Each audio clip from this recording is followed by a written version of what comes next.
ನಮಸ್ಕಾರ ಸ್ನೇಹಿತರೆ, ಎಲ್ಲರೂ ಹೇಗಿದ್ರ? ಸಕಸ್ ಅಂತ ಚಾನಲ್ಗೆ ಸುಸ್ವಾಗತ. ನಾನಿವತ್ತು ಗೃಹಲಕ್ಷ್ಮಿ ಯೋಜನೆಯ ಅಪ್ಡೇಟ್ ಕೊಡ್ತಾ ಇದ್ದೀನಿ. 16ನೇ ಕಂತಿನ ಹಣಕ್ಕೆ ಯಾರ್ಯಾರು ವೇಟ್ ಮಾಡ್ತೀರಾ ಅಂತವ್ರಿಗೆ ಅಪ್ಡೇಟ್ ಇರುತ್ತೆ. ಹಾಗೂ ಯಾವ ಜಿಲ್ಲೆಯ ಜನರು ಅತಿ ಹೆಚ್ಚು ಗೃಹಲಕ್ಷ್ಮಿಯಿಂದ ಏನಿದೆ ಸ್ಕೀಮಿಂದ ಲಾಭವನ್ನ ಪಡಿತೀರಾ ಅಂತ ಒಂದು ಇಂಪಾರ್ಟೆಂಟ್ ಅಪ್ಡೇಟ್ ನ ಕೂಡ ಕೊಡ್ತೀನಿ. ನಿಮ್ಗೆ ಎಲ್ಲರೂ ಗೊತ್ತಿರೋ ಹಾಗೆ ಕಾಂಗ್ರೆಸ್ ಗ್ಯಾರಂಟಿಗಳಲ್ಲಿ ಒಂದಾದ ಗೃಹಲಕ್ಷ್ಮಿ ಇರ್ಬೋದು, ಜೊತೆ ಗೃಹ ಜ್ಯೋತಿ, ಅನ್ನಭಾಗ್ಯ, ಯುವ ನಿಧಿ ಸ್ಕೀಮ್ಗಳಲ್ಲಿ ಜನ ಹಲವಾರು ಲಾಭವನ್ನ ಪಡಿತಾರೆ. ಜೊತೆಗೆ ಶಕ್ತಿ ಯೋಜನೆ ಕೂಡ 15% ಅಷ್ಟು ಬಸ್ ಚಾರ್ಜ್ ಕೂಡ ಜಾಸ್ತಿ ಮಾಡಿದ್ರು ಗಂಡು ಮಕ್ಳಿಗೆ ಮಾತ್ರ. ಹಾಗೂ ಗಂಡು ಮಕ್ಳಿಗೆ ಕೂಡ ಫ್ರೀ ಕೊಡ್ತಾರಲ್ಲ ಅಂತ ಕೂಡ ಅಪ್ಡೇಟ್ ನ ಇನ್ನ ಸರ್ಕಾರ ಕೊಡ್ತಾರೆ ಅಂತ ಕಾಣುತ್ತೆ. ಆದ್ರೆ ನನಗನ್ಸೋ ಮಟ್ಟಕ್ಕೆ ಯಾವುದೇ ರೀತಿ ಫ್ರೀ ಬಸ್ ಇರಲ್ಲ. ಬನ್ನಿ ಗೃಹಲಕ್ಷ್ಮಿ ಬಗ್ಗೆ ಮಾತ್ರ ಅಪ್ಡೇಟ್ಸ್ ಕೊಡ್ತೀನಿ. ಜಾಸ್ತಿ ತಲೆ ಕೆಡಿಸ್ಕೊಳ್ಬೇಡಿ. ಏನಂದ್ರೆ ರಾಜ್ಯ ಸರ್ಕಾರದ 5 ಗ್ಯಾರಂಟಿಗಳಲ್ಲಿ ಗೃಹಲಕ್ಷ್ಮಿಲೇ ಇರಬೇಕು. 2,000 ರೂಪಾಯಿ ಅಷ್ಟು ಹಣ ಸಿಗುತ್ತೆ. ಅನ್ನಭಾಗ್ಯದಲ್ಲಿ ದುಡ್ಡು ಸಿಗುತ್ತೆ, ಅಕ್ಕಿ ದುಡ್ಡು ಸಿಗುತ್ತೆ, ಆದ್ರೆ ಅಷ್ಟೊಂದು ದುಡ್ಡು ಸಿಗಲ್ಲ. 5 kg ಅಕ್ಕಿ ಹಣ ಸಿಗುತ್ತೆ. ಇವಾಗವರೆಗೂ 15ನೇ ಕಂತಿನ ಹಣವರೆಗೂ ಕೊಡ್ತಾ ಬಂದ್ರು. ಅದ್ರಲ್ಲೂ 10ನೇ ಕಂತಿನ ಹಣವರೆಗೂ ಗೃಹಲಕ್ಷ್ಮಿ ಹಣ ಕರೆಕ್ಟ್ ಆಗಿ ಬರ್ತಾ ಹೋಯ್ತು. 10 ಕಂತ ಆದ್ಮೇಲೆ ಹೆಣ್ಮಕ್ಳಿಗೆ ಒಂದು ಮಟ್ಟಿಗೆ ಗೃಹಲಕ್ಷ್ಮಿ ಹಣ ಸರಿಗೆ ಬರಕ್ ಶುರು ಆಗಿಲ್ಲ. 11, 12 ಸ್ವಲ್ಪ ಮಟ್ಟಿಗೆ ಲೇಟ್ ಆಯ್ತು. ಅದರ ಒಟ್ಟಿಗೆ ಬಿಟ್ರು 4,000 ರೂಪಾಯಿ ಹಣ ಬ್ಯಾಕ್ ಟು ಬ್ಯಾಕ್ ಬಿಡ್ತಾ ಹೋದ್ರು. ಆಮೇಲೆ ಯಾಕಪ್ಪ ಇಷ್ಟು ಲೇಟ್ ಆಗುತ್ತೆ ಏನ್ ಕತೆ ಅಂತ ಕೂಡ ನಾವು ಜನರು ಕೇಳಿದಾಗ, ನೋಡಿ ಇದು ಸ್ಯಾಲ್ರಿ ತರ ಸಂಬಳ ತರ ಸಿಗುತ್ತೆ ಗೃಹಲಕ್ಷ್ಮಿ ಹಣ. ನೀವು ಸ್ವಲ್ಪ ಮಟ್ಟಿಗೆ ಲೇಟ್ ಆಗಿ ಬರುತ್ತೆ. ಹೇಗೆ ಸಂಬಳ ಯಾವಾಗ್ಲೂ ನಿಮ್ಗೆ ಮುಂದಿನ ತಿಂಗಳ 10ನೇ ತಾರೀಕು ಕೂಡ ಬರುತ್ತೋ ಅದೇ ರೀತಿ ಕೂಡ ಸಂಬಳ ತರ ಬರುತ್ತೆ ಅಂತ ಕೂಡ ಅಪ್ಡೇಟ್ ನ ಕೊಟ್ರು.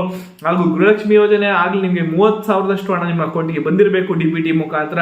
ನಿಮ್ಗೆ ಕೂಡ ಬಂದಿದೆಯಲ್ಲ ಅಂತ ಕೂಡ ಕಮೆಂಟ್ ಮಾಡಿ. ಇವಾಗ ಬನ್ನಿ, ಗೃಹಲಕ್ಷ್ಮಿ ಯೋಜನೆ ಅಡಿಯಲ್ಲಿ ಯಾವ ಜಿಲ್ಲೆ ಅತಿ ಹೆಚ್ಚಾಗಿ ಯೋಜನೆಯ ಸ್ಕೀಮ್ ಅನ್ನ ಲಾಭವನ್ನ ಪಡೆದಿ ಅಂತ ಕೂಡ ತಿಳ್ಕೊಳ್ಳೋಣ. 90% ಮಹಿಳೆಯರು ಗೃಹಲಕ್ಷ್ಮಿ ಯೋಜನೆಯಿಂದ ಲಾಭವನ್ನ ಪಡೆದಿದ್ದಾರಂತೆ ಈ ಜಿಲ್ಲೆಯಿಂದ. ಯಾವ ಜಿಲ್ಲೆ ಇದು ಅಂತಂದ್ರೆ ಶಿವಮೊಗ್ಗ ಜಿಲ್ಲೆಯವರು ಅತಿ ಹೆಚ್ಚು ಗೃಹಲಕ್ಷ್ಮಿ ಯೋಜನೆಯ ಲಾಭವನ್ನ ಪಡೆದಿದ್ದಾರೆ. ಹಾಗೂ ಈವರೆಗೂ 15ನೇ ಕಂತುವರೆಗೂ ಸೇರಿದ್ರೆ 30,000ದಷ್ಟು ಲಾಭವನ್ನ ಕೂಡ ಪಡೆದಿದ್ದಾರೆ.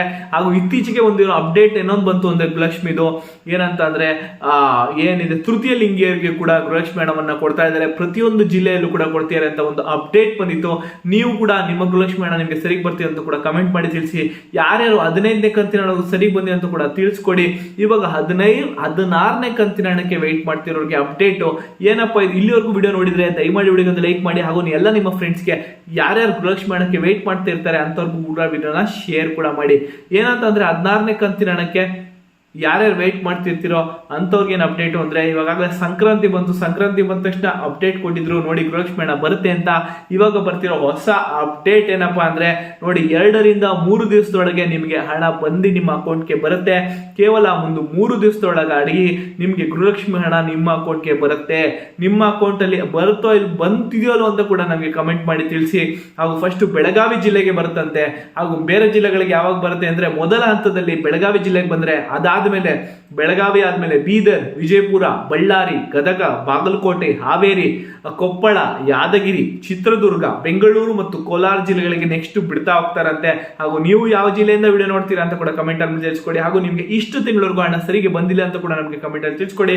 ಇದೇ ರೀತಿ ಕಂಟಿನ್ಯೂಸ್ ಗೃಹಲಕ್ಷ್ಮಿ ಅಪ್ಡೇಟ್ಸ್ ನೀವು ಅಕೌಂಟ್ ಅಲ್ಲಿ ಪಡಿಬೇಕು ಅಂದ್ರೆ ಸಕಸ್ ಅಂತ ಚಾನಲ್ಗೆ ಸಬ್ಸ್ಕ್ರೈಬ್ ಮಾಡ್ಕೊಳ್ಳೋದನ್ನ ಮರೆತು ನಿರಾಶರಾಗಬೇಡಿ ಅಂತ ಹೇಳ್ತಾ, ನೆಕ್ಸ್ಟ್ ಹೊಸ ಅಪ್ಡೇಟ್ ಹೊಸ ಮಾಹಿತಿ ಇಟ್ಕೊಂಡು ಈ ಗೃಹಲಕ್ಷ್ಮಿ ಅಪ್ಡೇಟ್ಸ್ ಇಟ್ಕೊಂಡು ನಿಮ್ಮ ಮುಂದೆ ಸಿಗ್ತೀನಿ ಸ್ನೇಹಿತರೆ.